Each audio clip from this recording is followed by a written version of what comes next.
we organised a group of 5 girls from Jarragon who were computer literate to go to Hope Vale and to give the people in Hope Vale some idea of potential of computers. And Gay led this group of girls. So they had a grand reception on Monday morning where they arrived and there was no one there. So they had to round them up from their homes. They came in and they taught them how to make little business cards and brochures and basic things, and then Gay showed the elders Google Earth, and she showed them where Hope Vale was, and it absolutely blew their mind, where the fishing grounds were and where the beaches were and everything. So they could see from a satellite what their homes looked like. And they used Skype. I was here in the office, and they Skyped me in the office. Hello. Jessie? Yep. Hi, Jessie. Hello. Like the one I'm working with now, like she doesn't even know like how to use computers, and like it's really surprising. So I'm just learning her how to like get on the internet and how to use Microsoft Word, and yeah. Give it up to Rosemary. It's nice meeting you. Finally meeting you, the famous Mr. Bob. It took a year to organise this, but by the time the girls left, the place was abuzz.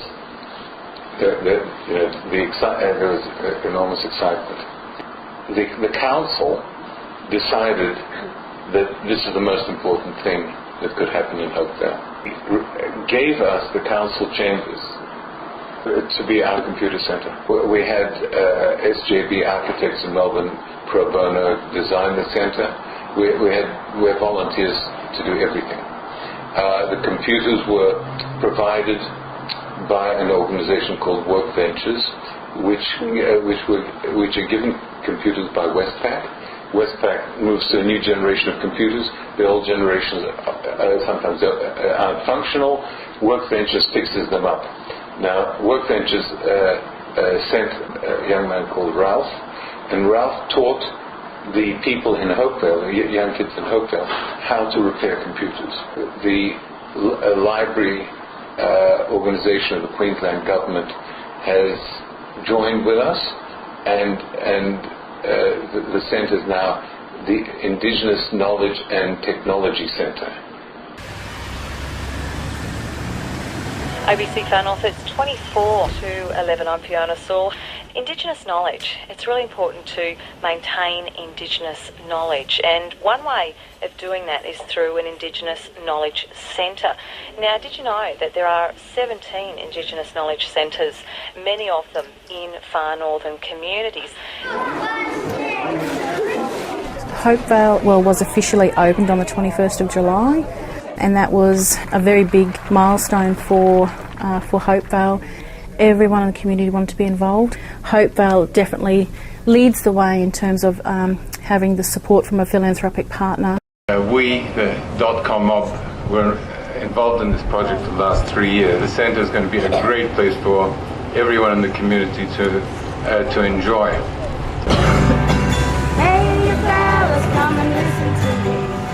It would be good to encourage other philanthropic and corporate partners to come on board and support other IKCs, because I think that has a huge benefit in terms of we're not always relying on government expectations, but it's also other corporate and philanthropic partners getting involved in communities and actually giving back.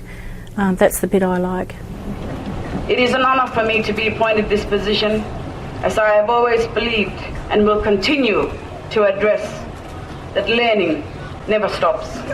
Because it started with the message stick, we continue today with the memory stick. Thank you.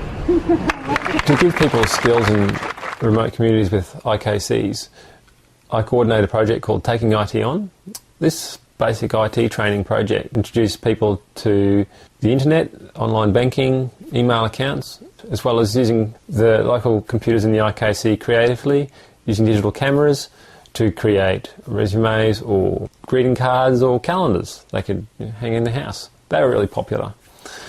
I took some photos, then I did my own story background and put my own music on that, and I did my own text on the screen, and I did my own musical background. Yeah.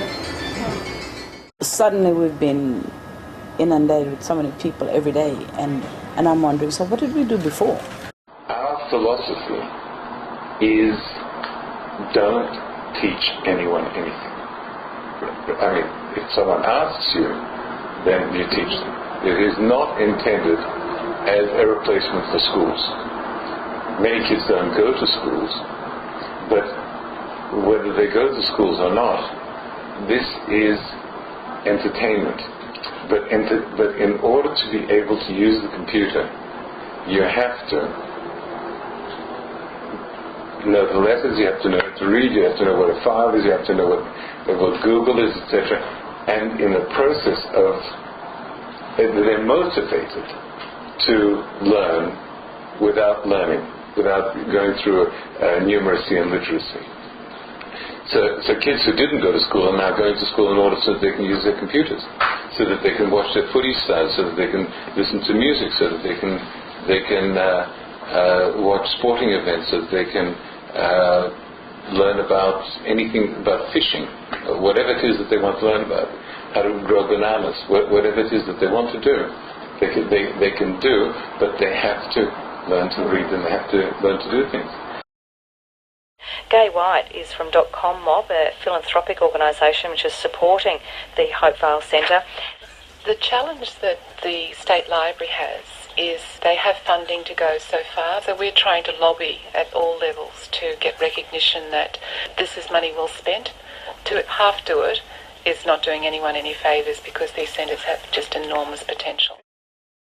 It would be appropriate to say that the Indigenous Knowledge Centre program and the concept, it's a groundbreaking initiative that can be duplicated in other countries and can partner with other countries in sharing experiences. Any nation that has a minority Indigenous group must put a lot of effort and funding into ensuring that that minority Indigenous group does not become marginalised from education opportunities.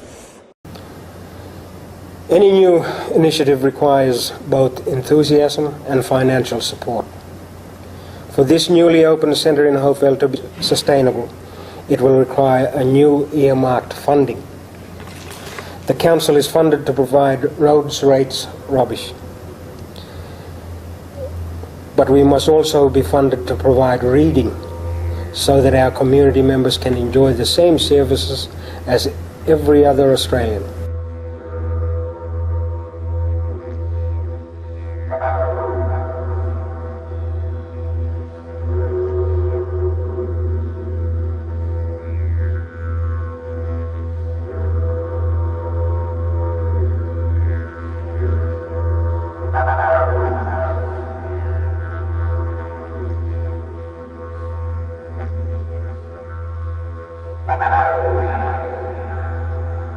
Bye-bye.